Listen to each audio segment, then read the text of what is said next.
I'd like to ask a few questions of the panelists in my allotted 4 minutes. I'd like to focus first on EI. As we know, temporary migrant workers, whether they're in ag or in any other sector, must pay into the EI fund, as must their employers. But the migrant workers are never able to qualify for EI. In fact, they're disqualified from applying for a fund that they have paid into. To me, as an ordinary citizen even, this sounds completely unfair. The reasons behind including migrant workers and their employers in the employment insurance scheme is apparently not to privilege the hiring of migrant workers over local workers, because if employers don't pay into the EI fund, it's a financial benefit to them, so to say. Is there a policy recommendation or a way out of this conundrum?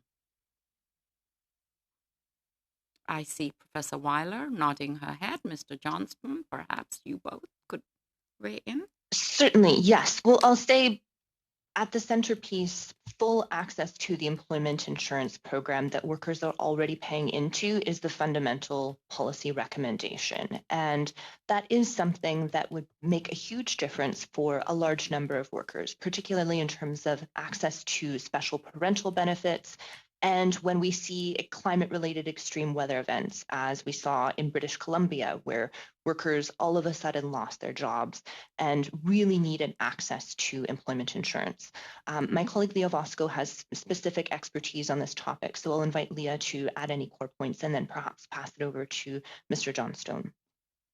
I would just add, I of course support what Professor Weiler said, but I would just add that there are also intermediate hurdles that must be addressed around EI. So, for example, migrant farm workers often have to illustrate that they have a non-expired work permit in order to access EI. So, even if the principle that you would advocate, Senator, is not in question, then the design of the system is out of sync with workers' experience. So I think we all recall during the pandemic, there were a number of migrant workers from Jamaica that were stranded, unable to fly home, and unable to have access to open work permits in order to work to continue to be able to survive.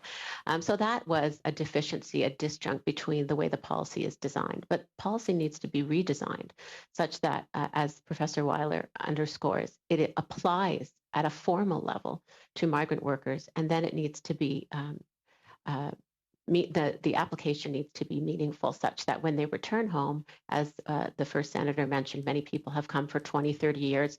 Recently, I interviewed about 35 of them and about 20 workers had been coming for this long. They know the season. They're only out of work for a certain number of months. They should have access to EI that they pay into like everyone else. And we should make it possible for them to access those aspects of EI, which currently apply by not having undue requirements.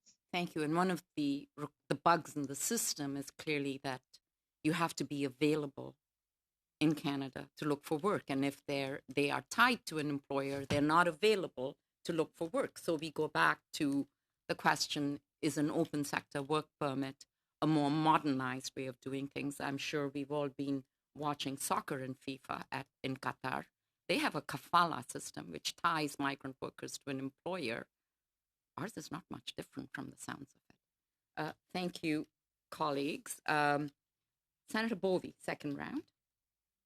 I don't really have anything to ask, except I'm very impressed with the information you've given us, and you've certainly opened my eyes to the need and the inequities. I knew it was precarious, but the inequities I think are striking. And if you have any other recommendations for either EI to carry on with our chair's question, or to permanent residency and thus pathway to citizenship, I'd be very grateful.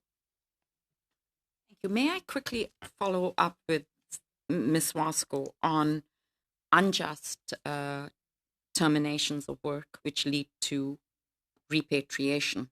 Is there an administrative tribunal that would address the question, as, leaving it up to the employer or the province?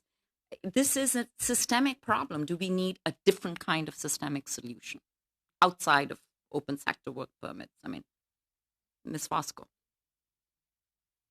Well, certainly I know that the group with which I'm affiliated and speaking here has argued for the absolute need for a tribunal to adjudicate cases around unjust dismissal. And we have argued that there needs to be not only an independent tribunal, but that all cases of dismissal, that where the worker is concerned that there has been injustice, automatically go to a tribunal of the sort that you describe, because we have a lot of examples. Most recently in Ontario, a worker that was threatened to be sent home because of, in the context of COVID-19, was very concerned about his health and safety conditions, and was didn't really have much recourse under the occupational health and safety legislation and also the labor standards code.